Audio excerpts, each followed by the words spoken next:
તો મિત્રો સૌથી પહેલાં તો ડાકોરના ઠાકોર રાજા રણછોડ કી જય બોલો અને કરીએ વિડીયોની શરૂઆત।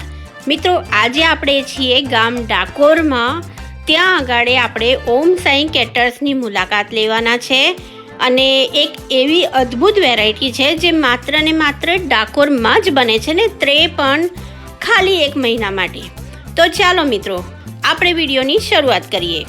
મિત્રો મારી સાથે તમે જોઈ રહ્યા છો ફોટામાં આ બધા મારા યુટ્યુબર મિત્રો પણ આવેલા હતા ડાકોરમાં અને મંગુબેન અને પ્રેમલ તો વખાણ કરતા થાક્યા નહીં, એટલી બધી સ્વાદિષ્ટ હતી આ ધનુર્માસની ખીચડી।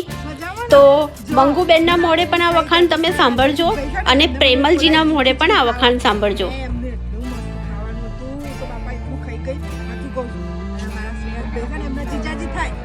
તમારો ઓર્ડર આપવાનો તો ફટાફટ આપી દેજો, કેમ કે હવે મને નહીં લાગતું કે એ ફ્રી થવાના છે।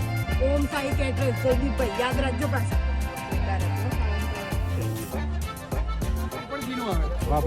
કઢીની અંદરનો જે વઘાર આવે એ પણ ઘીનો આવે અને જે રવી આવે એ થોડા સ્પાઇસી આવે, એટલે કે કોઈ વ્યક્તિ જે એવું હોય કે થોડું સ્વીટ નથી ખાવું તો આપણે થોડું સ્પાઇસી એડ કરીને થોડી સ્પાઇસની મજા માણી શકીએ। એનો ટેસ્ટ આખો અલગ જ થઈ જાય। એમનેમ તમે ખીચડો ખાઓ તો બી ટેસ્ટ આખો અલગ આવે અને કઢી સાથે ખાઓ તો પણ એનો ટેસ્ટ અલગ આવે, રવૈયા સાથે ખાઓ તો પણ એનો ટેસ્ટ અલગ આવે। એટલે ત્રણેય વસ્તુનું કોમ્બિનેશન આખું અલગ જ છે, પણ મજા એવું બધામાં આવે તમને ખાવાની, જે જેનું શોખીન હોય। અને ખાસ કરીને એવું કહેવા માંગીશ કે આમ જ્યારે રેસીપી બને ને તો આપણને એવું લાગે કે થોડી સ્વીટ થઈ જશે, પણ એવું કંઈ નહીં, એકદમ બેલેન્સ ટેસ્ટ, એમ એકદમ બેલેન્સ ટેસ્ટ તમને લાગે। એકદમ એવું ગળ્યું પણ ના કહેવાય ના બહુ મોડું પણ કહેવાય, એકદમ બેલેન્સ ટેસ્ટ તમને। સ્પાઇસીનો સ્પાઇસી પણ લાગે, ગળ્યાનો ગળ્યો પણ લાગે ને ખાટો મીઠો સ્વાદ આવે તમને એમ। અને મોઢામાં મૂકો ને તો ઘણી વાર એવું થાય કે આપણે ડ્રાયફ્રૂટ નડશે, આમ ચાવવું પડશે, પણ એ પણ અંદર એટલું મિક્સઅપ થઈ ગયું હોય ને કે તમે આમ ખાઈ જ જાઓ, એમ એકદમ સોફ્ટ થઈ ગયું, એકદમ સોફ્ટ થઈ ગયું। તો મિત્રો આપણે પણ લઈ લઈએ આપણી ડીશ અને ટ્રાય કરીએ ધનુર્માસનો ખીચડો।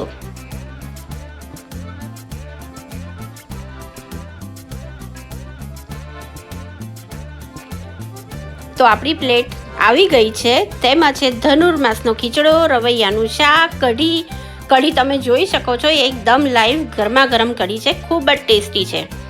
એને આપણે ખીચડીમાં નાખીને ટ્રાય કરીએ।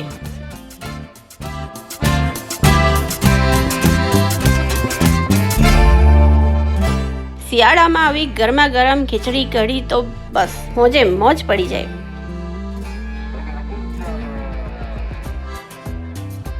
સાથે છે રવૈયાનું શાક, એને પણ આપણે ટ્રાય કરીશું।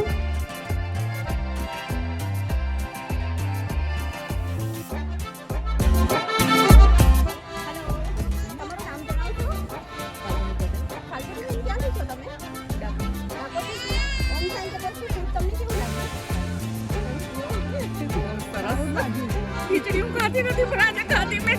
અરે વાહ, સારું લાગે એટલે